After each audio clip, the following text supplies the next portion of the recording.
Saturday. Welcome to our podcast, Nothing's Off Limits. The show where actually nothing is ever off limits. So pull up a seat and pour up your drink of choice and sit with us while we chat. So today we're going to talk about mental health. So it was like a few questions in one. Mental health is like the love of my life. As a psych nurse, that's what I'm all about. So basically, I asked, what does mental health mean to you? How has COVID and being stuck indoors most of the time affected your mental health? And we also wanted to get into why Black men are less likely to get help for their mental ill issues, and how does being in the Black and Latino communities affect us getting help that we may need. So, which one of y'all ladies want to start us off? Okay, let's start with this one. What does mental health mean to you? Egypt, tell me, how does mental health mean to you? Talking to myself. Honestly, I think it's evolved over the years, and it took me a while to get there, which is why I am not judgmental about people who don't address their mental health issues. At first, being how I grew up, AME church, all the way. In our community, it just seems like mental health or if you're feeling some type of way is a sign of weakness. And that's something that a demon, you should pray away. So I spent a lot of years addressing it as a personal issue rather than something that really could, be wrong. And that spiraled me into several episodes of panic. I spent my college years, well, not my college years, right after college, truly affected by panic attacks. I've been in the hospital like 3 times, just because I didn't know what was going on. Nobody ever told me. It was not anything that we talked about, like, hey, this is what this feels like. You're having a panic attack. I thought I was dying. I was like, okay, y'all, should I write a will or something? Like, what's up? I know I ain't got no kids yet, but, what do I do? Yeah. And over the years, I found out, like, just managing it for me, it means self-care. It means addressing me first, being a little bit selfish, and just kind of like taking a several steps back and just viewing everything holistically. And that's kind of helped me over the years. And just don't be afraid to talk to people or talk to someone you trust. But I ain't gonna say people, because y'all, Right. y'all. But it's been a journey, to say the least. Yeah, Right. that's so true. I can relate to that a lot. Well, not necessarily with the panic attacks, but like becoming a mom at such a young age where you're still even like trying to figure out who you are as a person, and then now you have to be responsible for a whole another person's well-being. Like, I struggled a lot with depression, and like, I don't know if it was postpartum depression or not, because that wasn't something that anybody ever brought up to me, like, oh, are you experiencing this, or are you experiencing that? It was just like, I just felt sad all the time, and I just kind of became really withdrawn, and my only focus was like my kid, like, and that was it. Like, sometimes I'd even like take care of myself, like brush my hair or like get dressed. Like, I would just be looking like a whole bum, like, a lot of times. But that's just how I was feeling, and it's like, it took a lot to like get away from that. And the main reason that like I kind of pulled myself out of that was because I felt like it was unfair to my child to like be around somebody that's like always, perpetually sad and like down or whatever.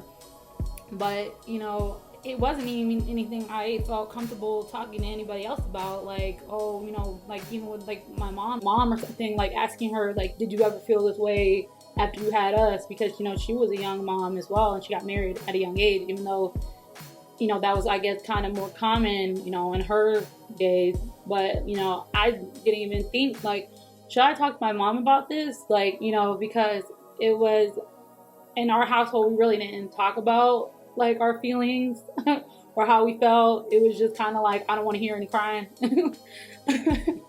And I mean, that comes with having a lot of kids too. You know, it's just, I mean, and, you know, looking back, it's like I can understand why it was that way because, you know, my mom ended up having 5 kids total. So, and then she would end up being a single mother for, you know, for a lot of that time and having to work like a lot of jobs and, you know, making ends meet and then not even being from this country and not knowing the language that well and not having the proper education to get like a good paying job. Like I understand she was dealing probably with like a lot of stress, so maybe that was why it was like that, you know.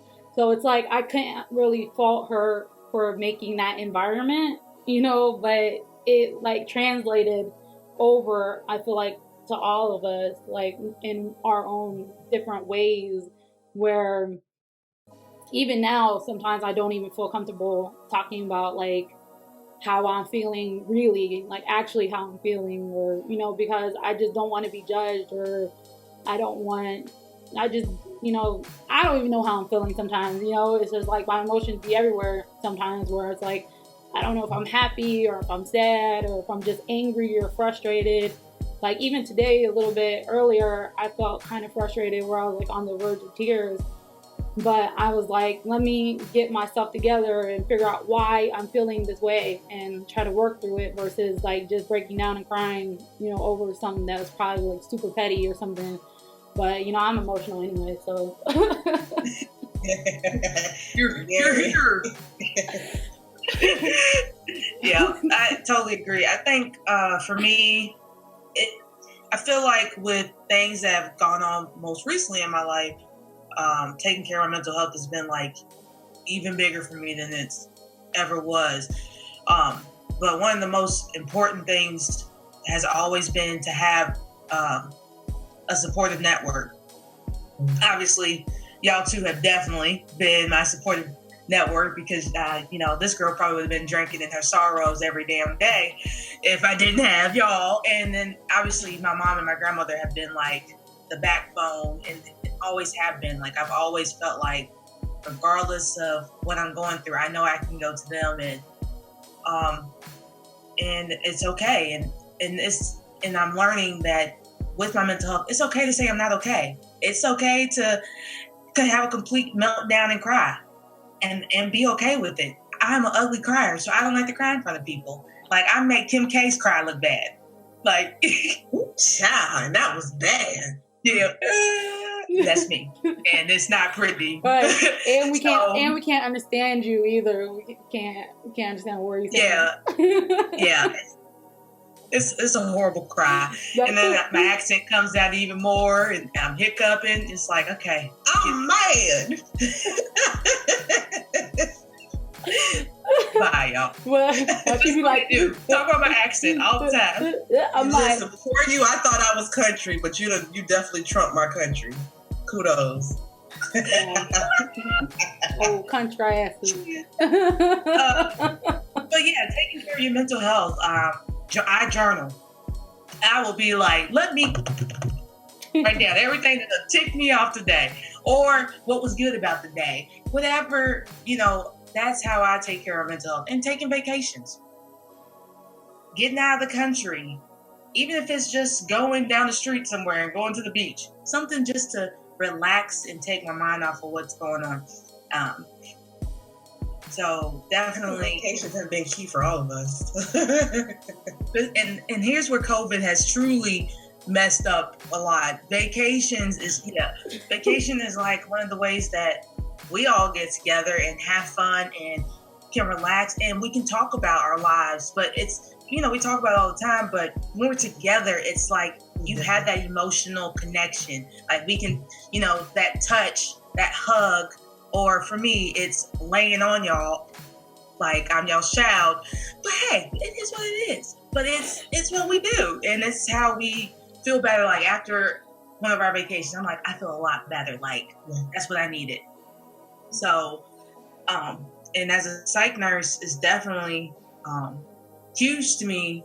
And I always try to make sure my patients are aware, like, taking care of your mental health does not make you weak.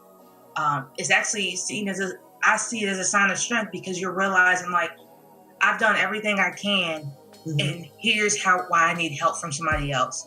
And especially to Black and Latinos that come to anywhere I'm working at, I reiterate that even more to them. And if they have family, especially to the young kids, boys and females, like I'm reiterating to them and their families, like, do not make it seem like when they're having an issue that they can just tough it out. They can just pray about it. They can just do all this other stuff except actually deal with the issue on hand. Right. And this girl was like, I really appreciate you saying that to my parent, because they weren't understanding me when I was saying it. Because I'm like, it's important. Like, the things they do as a child, if they don't get that help, guess what? They turn into these grown kids who've never dealt with issues from the past, and they just carry it on. Right. So that's when, like, and that's always been it. And like you said, definitely growing up AME, I did too. Oof.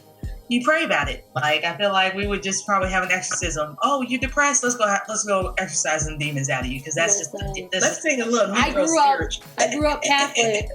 I grew up Catholic, so they probably would have really had exorcism. The Vatican tapes. Right. But no, I just said, like, there's nothing in me, I swear. Yeah. It's crazy, because I've actually had patients who have told me, like, their families, like, literally wanted them to, like, almost do like an exorcism because they were depressed or had anxiety. And I was like, y'all do know this is, like, a mental illness. Like, it's real. This isn't something that just goes away. You can have a whole year where you're doing good, and then something small or something big can trigger you just going boom, right downhill. And you're like, okay, I done so well. But that's what happens. That's why it's called a mental illness. Your brain has literally sent up, like, all these fires saying, uh-oh, red alert, shut down. And you're like, what am I going to do? Yeah. So I think it's definitely tough for people who their parents are very religious. Because of, like you said, a lot of times they're just told, oh, pray about it. Like, pray and it will get better. Oh, talk to God and it will get better. But like you said, I mean, that's all well and good. And that's, something that definitely, if you're religious as well, is something good. But you also need to seek professional help, because, just praying about something is not going to take it away, especially if it's actually a mental illness that causes, like, some sort of imbalance in your brain where you do need, outside help, like medications or what have you. Like, you're just going to always have that issue. And then, of course, the parents are going to look at it like, oh, you must be doing something you're not supposed to be doing, and that's why you're feeling this way. Versus, like, let's try to seek help and talk to professionals.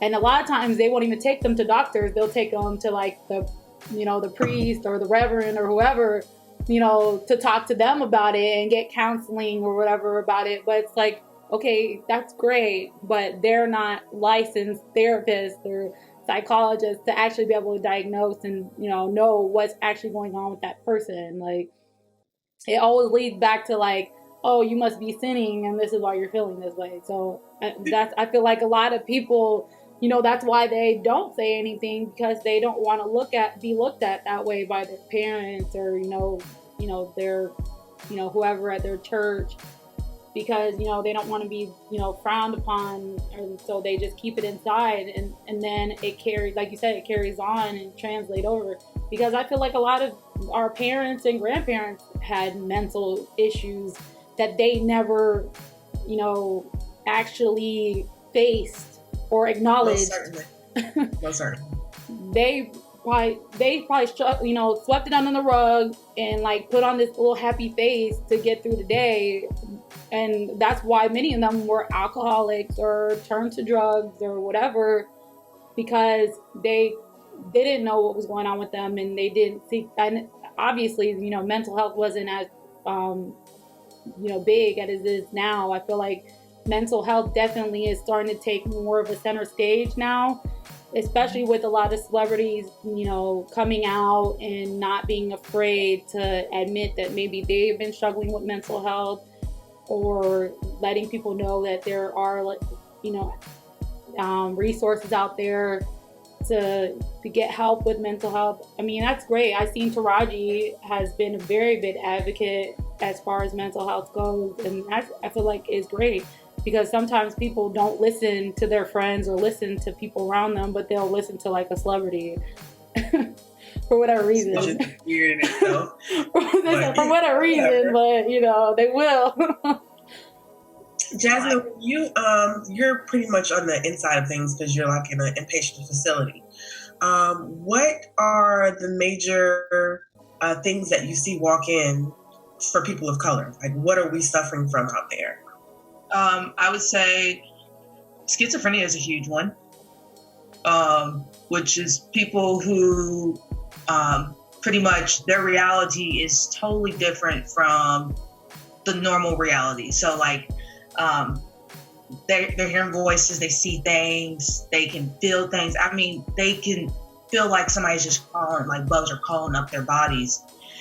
So schizophrenia is definitely an interesting one, and you mostly see it more in men, because females they tend to get at an older age, which is always interesting to me. Like males, 18, 20, boom. It's like right when they're like becoming adults, that's when they usually get it. And anxiety and depression and PTSD. I feel like that is something that is so huge in our community. PTSD. We forget that a lot of these kids and adults, we've seen people get murdered. We've been on the bad end of the police, of family. We are sweeping stuff under the rug, for example, rape, being touched by a family member, and your family's like, oh, you're a liar, so let's just sweep it under the rug. So anxiety, depression, PTSD seem to be really huge. And then these are people who dealt with this stuff as a child, but guess what? They never got help because their family was like, it didn't happen. It didn't, right. Or they say so that's white people shit.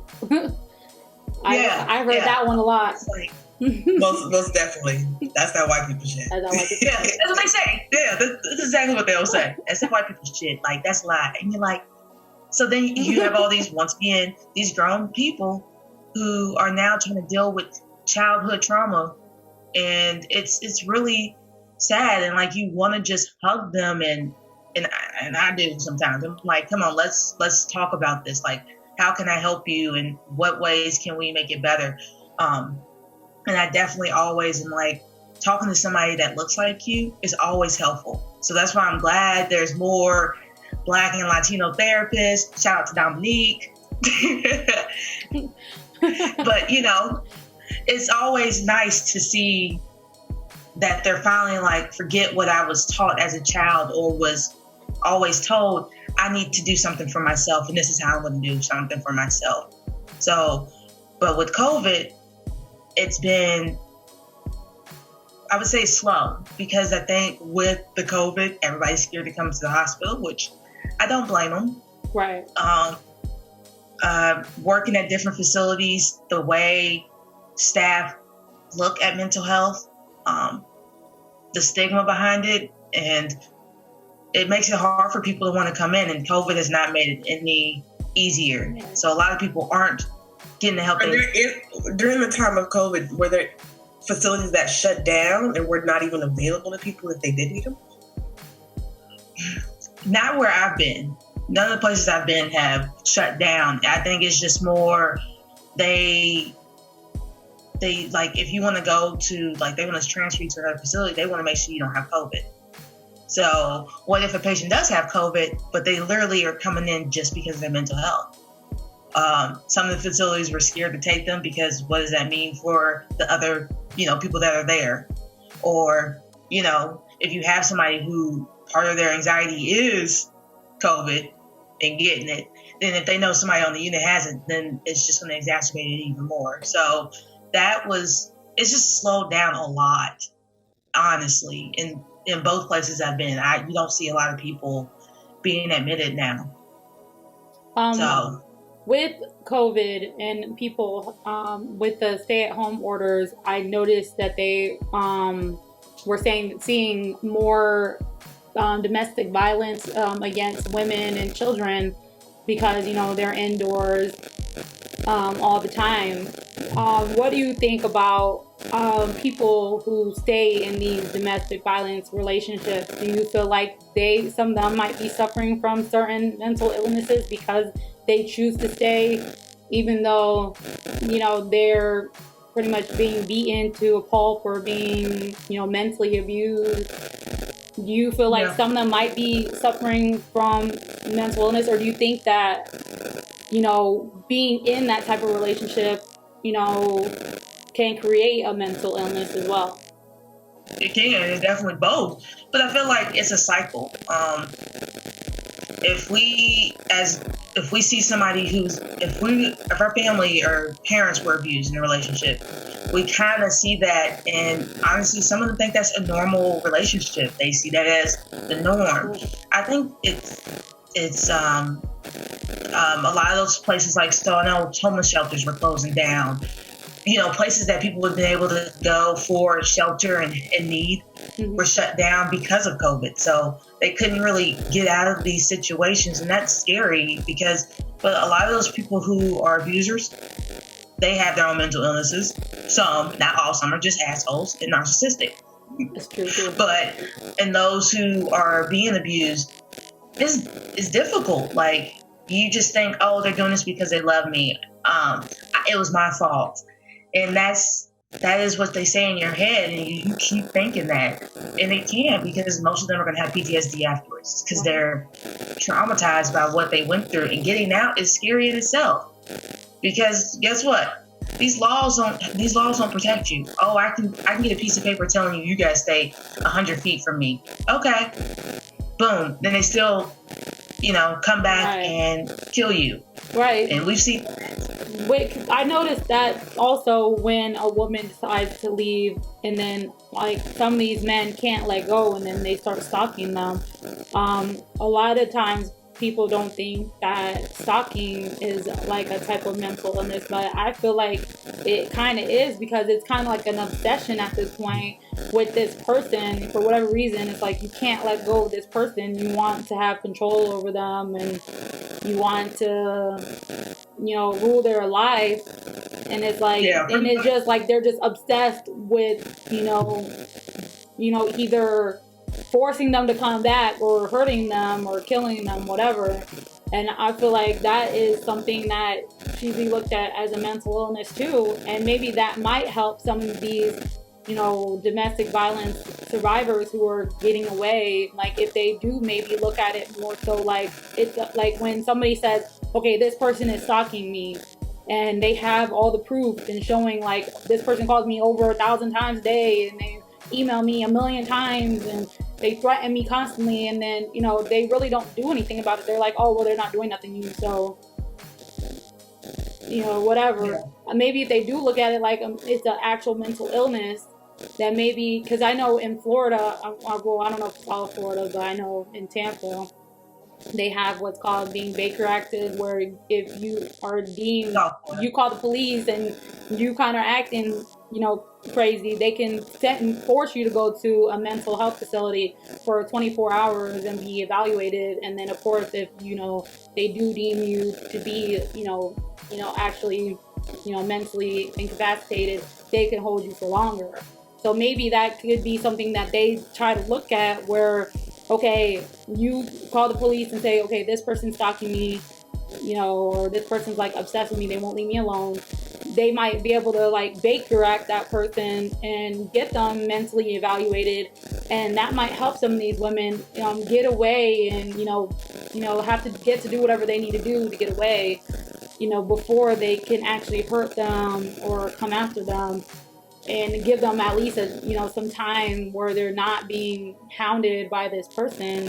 Maybe that might be something that legislators might want to look at, as far as adding into something that can be deemed as a mental illness, because I feel like you have to be kind of crazy to like call somebody over 1,000 times a day, you know, or but at the same time, that's giving them credit and then giving them an excuse. that's true, but at the same time, like, But if that person's obsessed to that point where they only think of them, yeah, but that could even narcissism is kind of considered a mental illness as well, because, you know, there's different types of, you know, narcissistic tendencies in mental health as well. Like, I think it's like the certain type bipolar disorders. There's ones that are, you know, deemed, you know, what is it, like narcissistic personality disorder or whatever. It's the personality disorder, right. But the problem with personality disorders, there's nothing you can, like, there's no medications or right. anything. But those people need to seek help. Yeah, but there's nothing they can do for them. Like, there's right. no medication that can help them, or, I mean, I don't know. That's just all. I still feel like it could be something that can help these women, because, like you said, all they're given is a restraining order sometimes. Sometimes they're not given any type of help. So maybe if we do label it as a mental illness where they're required to go to a therapist and seek help, you know, they're like, it's like mandated. If you're, you know, caught stalking, you know, maybe that might help that person realize that they do have something wrong with them and they need to let that person go and leave that person alone, so we can have more success stories when it comes to women who are getting away from these relationships. Because I'm personally and the men, it's mainly women that are being murdered across the globe, though, by the hand of somebody that they live with or that they're married to or dating or broke up with. Like, I'm personally sick of seeing those stories where these women, you know, get the strength and they leave everything they've ever known, even sometimes without, you know, one of anything they own, just to get out of there, just to be hunted down like an animal and murdered.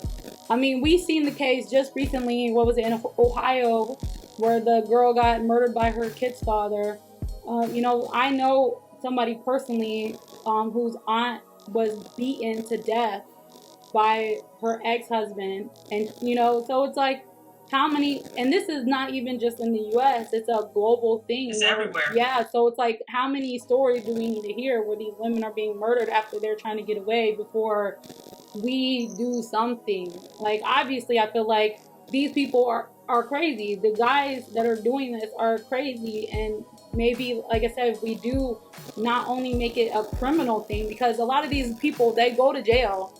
They can go to jail for stalking or go to jail for doing whatever, but they come out and they do the same exact thing. They still keep hunting that person down. Or even when they're in jail, they'll have other people harass the female, just to make sure that they know, like, hey, don't think just because I'm in jail that, you know, I'm not thinking about you still.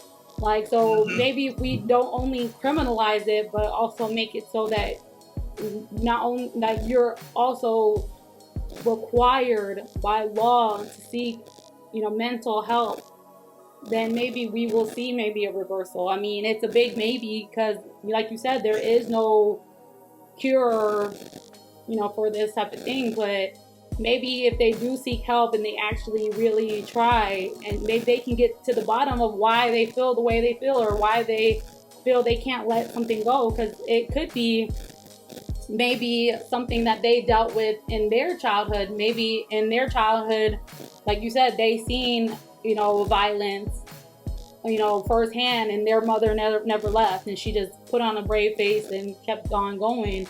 Or maybe, you know, they themselves experienced being beaten by their father or mother, and that's why they are the way that they are. But, you know, it's a cycle. It's a nasty cycle. Right. I feel like it's all a cycle, just mental health, period. Like you said, a lot of times people don't seek help, but it's because it's frowned upon in their family to, you know, talk about your business with strangers. Like, you keep that in the family. With that being said, just circling back, why do you feel like our men are having such a hard time facing the fact that they do have mental issues and that they should seek some type of therapy. I find in my own life, like, I tell my mom and dad all the time, there's something wrong with you. Like, it's just something a little off. And I really don't be joking. It's not a joke. It's serious. And he's like, well, you think so, bitch? Yes, I do think so.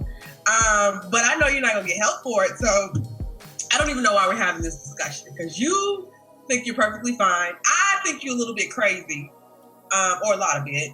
But I just see it as our men are like even talking to John, a friend of ours. He kind of is going through something himself, and basically it all stemmed from COVID. Yeah.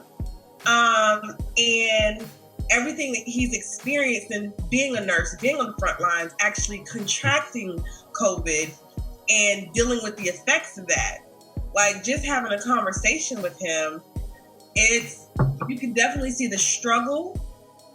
He tends to blame himself, like, maybe I'm not strong enough mentally, and that's why I'm failing. That's why I'm having all these questions. That's why I'm panicking.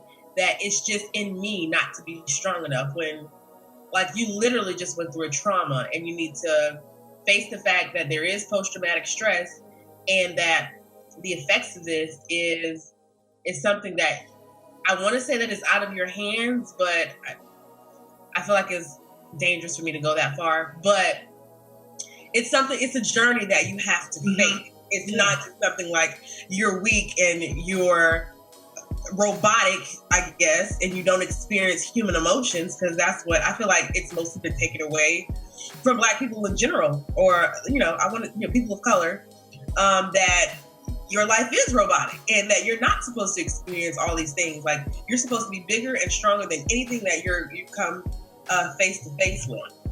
And I just think that is something that perpetuates a cycle in itself. Like, shit, I must be weak because here I am worried about X, Y, Z, and my heart is about to pop out my chest. Like, that's some weak shit. Like, come on, man. It's like, it's human emotion. I'm sorry that this society had to beat you down so much to think that you're not allowed to feel as well. Right. Yeah. I think it's like a ego thing. Don't want to seem weak, because Black men, and probably Latino men too, they're probably, because I know Najee, you said it too, like, getting help is seen as weak, and this you should just keep it. Don't tell your business to everybody else. Nobody else should be in family business, even though it's not family business. It's you personally are dealing with something, and you have to deal with it. And I feel like for them, it's harder, because I've asked them too, why don't you get help? Oh, because people look at you weird when you say that you have depression, especially as a Black man. And it's funny, it's not funny, but it's nice to see, like, on my timeline, Black men coming out saying, I am getting help. I decided that to go against everything I was taught and get the help I needed, because I feel 100% better. And it's not like something that's easy to do, but doing that, you're going to make yourself a better person overall. And I feel like, and you, E, I mean, you are raising 3 young Black kings in this world, in a world that's going to hate them one day because of their color. But you know that their mental health is so important, and you're going to make sure that they realize that it's okay to have those good and bad days. It's okay to cry. It's okay to be like, I'm not weak, but I'm not the strongest as I should be right now, because I'm going through some stuff. And you got a girl and a boy. So, I mean, you're going to teach them that it's okay. And this is stuff we talk about all the time. Like, it's not just for us. Right. It's making sure our future generations realize that mental health is okay. Mental health is good to deal with, and raising them to realize you're only as strong as you are because you deal with your weakest points. Right. It's okay to hit rock bottom, but it's not okay to stay at rock bottom. Right. You pull yourself out of that shit. That's why pull yourself out of that shit. With you. Right.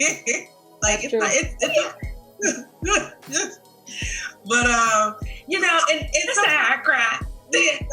As parents, we struggle against like our history.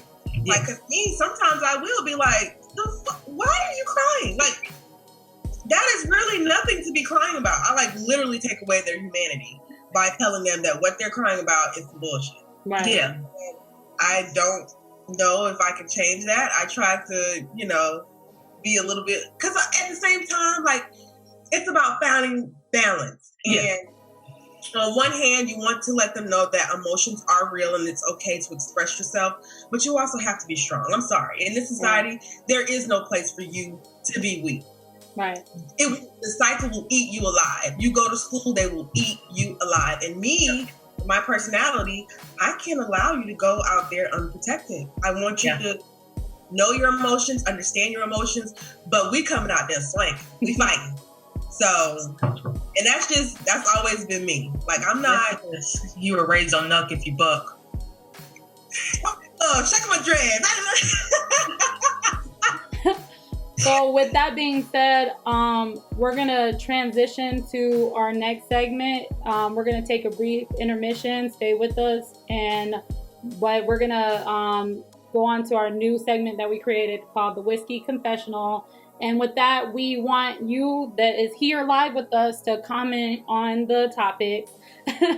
And then we're also going to dig into the social media discussions that we were having yesterday and bring those out and talk about those as well. So stay tuned, bear with us, don't leave. If you're here still, make sure you get a friend, tell them to come in here too so we can all have this discussion together. All right? All right.